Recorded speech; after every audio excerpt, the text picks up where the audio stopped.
Hi, you're listening to This Is Not Your Practice Life. I'm your host, Macy Renee, and we are going on a journey together, my friends. I'm a certified life and emotional intelligence coach. And if you really want to step into your highest self, there are a few non-negotiables you're going to have to learn, and I am just the person to help you do it. No matter your past, I'm here to help you create a more fulfilling future. So stick around with me. Not only will I teach you how to navigate your brain's daily mind drama, but I'll help you actually understand your mind, your emotions, why you do the things you do, and why others do the things they do. Most importantly, I'll help you build the self-awareness skills to create whatever results you want. It's never too late to change the trajectory of your life. After all, this is not your practice life. Good morning. Welcome back to another episode of This Is Not Your Practice Life podcast. My name is Macy, and I am so excited to welcome you to the podcast. If you are excited to grow and really looking for a podcast that is going to help improve your awareness, you are in the right place. And as always, if you're a returning listener, thank you so much for being here. So really quick announcement, two announcements real quick. First one is, as you guys know, I'm in a launch right now for early enrollment of the hybrid experience, and I have had a million technical difficulties. I've had to redesign my site to try and make things more clear. I've had issues with things being saved and going through properly. So if you've tried to check any of that out and it's been all over the place, just know it's not you. I don't know if Mercury's in retrograde or what's going on, but it's been a little bit crazy. So what I would encourage you to do is just, if you were checking out that program, go back now. Everything should be good to go. But if you have any issues, let me know. And because of all of the tech difficulties I've had in the last week, I am extending early enrollment by 1 extra week. So it was supposed to close this Friday on June 16th, 2023. It is now going to close on June 23rd. 2023. So early enrollment with the hybrid experience gives you the upper advantage. You can sign up using a payment plan and be totally paid off by the time we start the program in October. It's a 6-month program, and then we will end in March, and at the end of March, then you come in an in-person retreat, and it's going to be in 30A, Florida. There's also the option, if you would like to upgrade your experience, you can do the VIP package. That's going to be fun. We're going to go yachting and have a private chef on board. You get some little bonuses. You can check all of that out on the website. So that's announcement number 1. The second announcement is that I would really like to teach another free masterclass, and on Instagram I asked for topics to be sent anonymously through my link, and I have been receiving some really great topics. So just make sure that you're on my email list, because that is typically where all of the information is sent out. Again, the masterclasses are completely free. They're on topics that you all want coaching on, and I had some really good ones come through. So I'm making plans for that now, but in order to know about them, you're going to want to get on my email list at macyrenee.com. Okay? All right, those are the announcements. Now let's get to the content. We are going to talk about how to stand up for yourself as a people pleaser. Raise your hand if you're a people pleaser. I'm a recovering people pleaser. I still sometimes get stuck in people pleasing, but I've gotten a lot better. And I think the most challenging thing for people pleasers is feeling like they can stand up for themselves and honor what they really want, because a lot of times they feel guilt when they do this. So I'm going to walk you through the steps that I have taken over the last several years as someone recovering from people pleasing, and hopefully help you move through this kind of personality trait that you've adopted, so that way you don't feel constantly pressured by needing to please other people. Okay, so here is step 1. The first step, if you are a people pleaser and you're wanting to learn how to stand up for yourself more, you need to get clear on why you want to please that person or group of people in the first place. So get really clear. Why do you want to please this person or that person or this group of people? What do you gain or feel emotionally when that person or those people are pleased? Okay, so that's really important to address on why there is such a need or desire to do it in the first place. Everybody's reason for this may be different. For instance, if it's a parent, you might want to please them because you feel love is reciprocated. And you feel like if you tell them no, they might withdraw love. And maybe they even do, whether that is the real fact of the matter or not. It can be very, very traumatizing for our system, our body, to experience what we think is a withdrawal of love.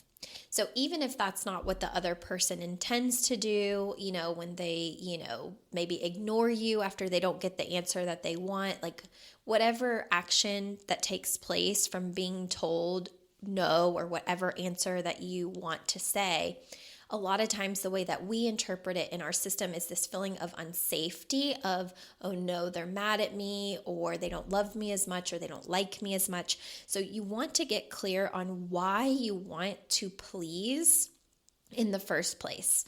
What do you gain whenever you are pleasing them? So again, it could be that you feel loved, you feel validated, you feel, really good about the decision that you made because it made somebody else happy. You feel in service of them, you feel indebted to them.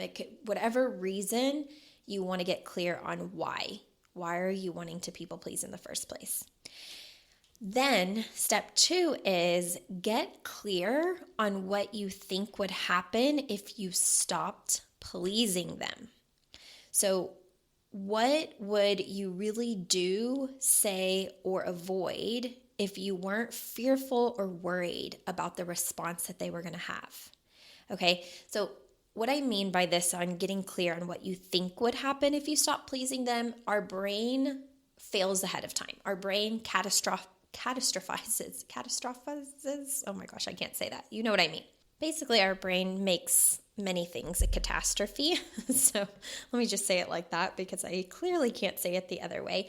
Our brain loves to make a catastrophe out of things, and with this, it anticipates what people might do. So even if someone doesn't behave the way that we think or doesn't respond the way that we think, what our brain is really good at is thinking 10 steps ahead and anticipating what they might do or what they might say in response to you standing up for yourself or you giving a true answer that you wouldn't normally give, the non-people pleasing answer. And so what I want you to do is get really clear on what you think would happen, because ultimately whatever you're anticipating is what is keeping you from actually stopping the people-pleasing behavior. You've got to get really clear on why you want to please them and what you think would happen if you don't. Okay? Because again, once you figure out what you think would happen if you don't please them, it really shows you what you're afraid to feel. If you're, anticipating that they're going to be mad or angry, or they're going to ignore you, or they're going to love you less, or they're going to be mean to you, again, anticipating any of that, what your system is actually telling you is, I'm afraid to feel those feelings, or I'm resistant to feeling those feelings. I don't want to feel hated. I don't want to feel as if I've disappointed someone. I don't want to feel unlovable. I don't want to feel these things. And that shows you exactly where your work is, okay? The third thing is to acknowledge the part of you that really wants to be seen, validated, praised, heard, loved.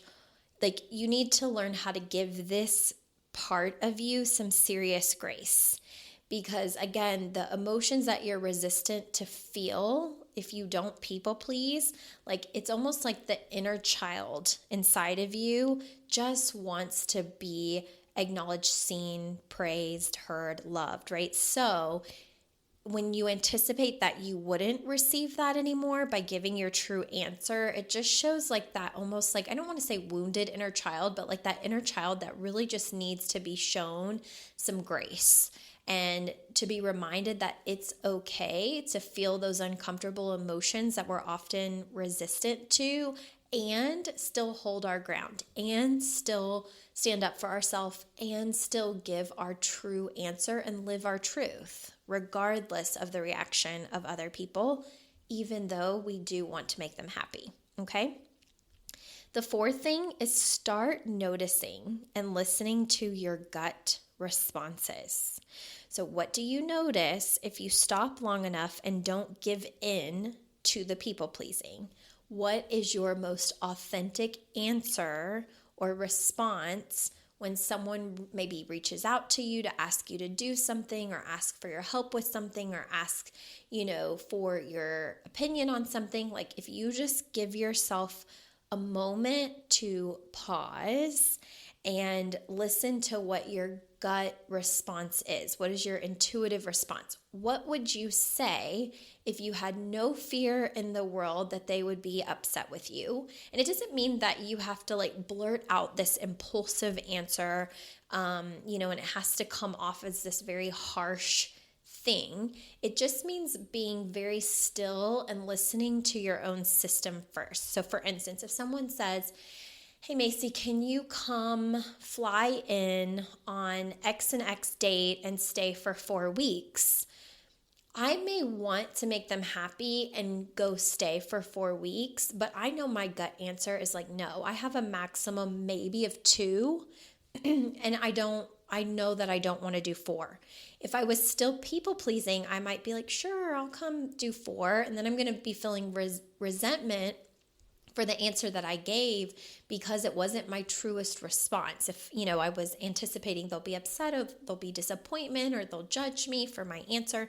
Instead, I have to be willing to sit with that moment of that gut intuition of like, oh no, 4 is not going to work. 2, yeah, maybe. A week and a half, sure. And really give myself that space where I don't just give in immediately and people please, but I hold space for my own authentic response. And that brings me to the fifth thing, and that is to honor your answer and feel the discomfort.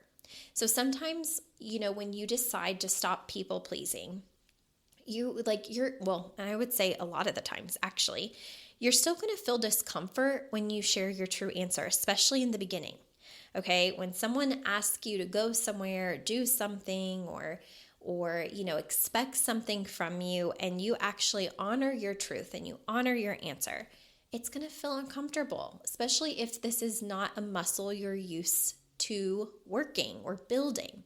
Okay, so you're going to have to get really comfortable with the discomfort and just allow yourself to feel it, knowing nothing has actually gone wrong. It's just an emotion that's circulating your body because you're honoring your truth, and it's something very commendable and something that your body has to learn how to become more familiar with.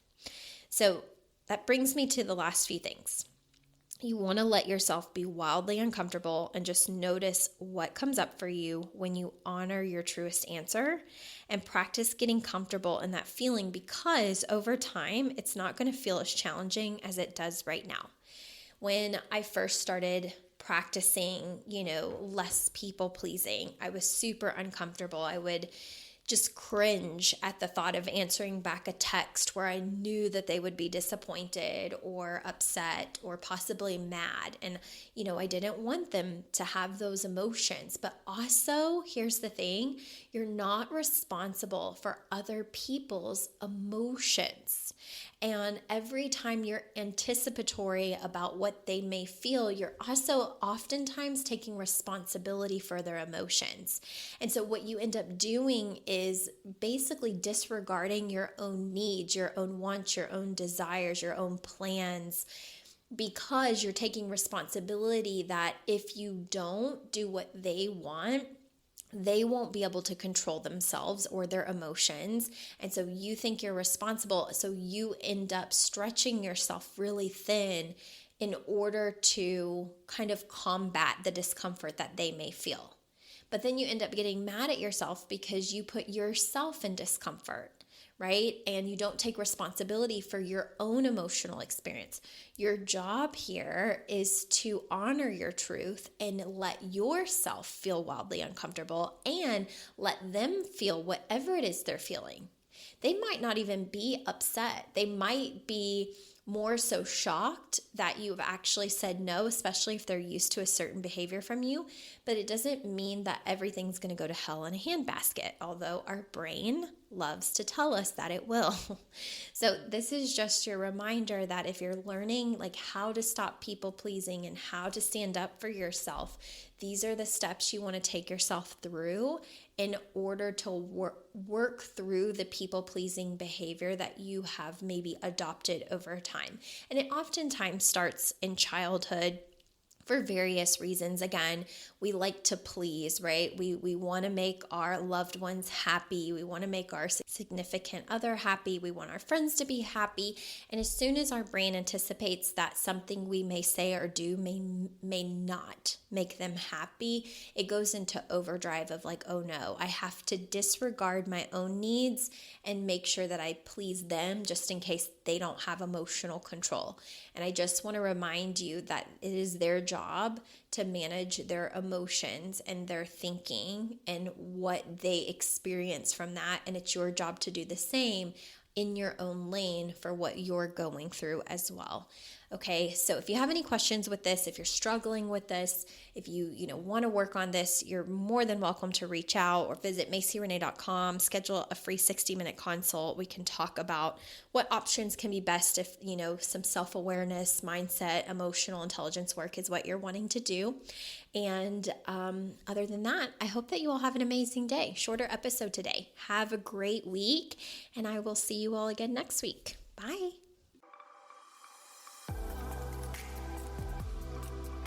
Hey there. Thank you so much for joining me on today's episode of This Is Not Your Practice Life podcast. If you'd like to connect on social media, you can find me on both Instagram and Facebook at Macy Renee Coaching. And if you want to stay up to date on all of my offers, announcements, and inspirational emails, you can join my email list at MacyRenee.com. In addition, if there's a way that I can further support you in your coaching journey, you can schedule a free 60-minute consult at MacyRenee.com anytime you want so we can discuss the best options for you. I look forward to seeing you next week, and I hope you have an amazing day. Bye.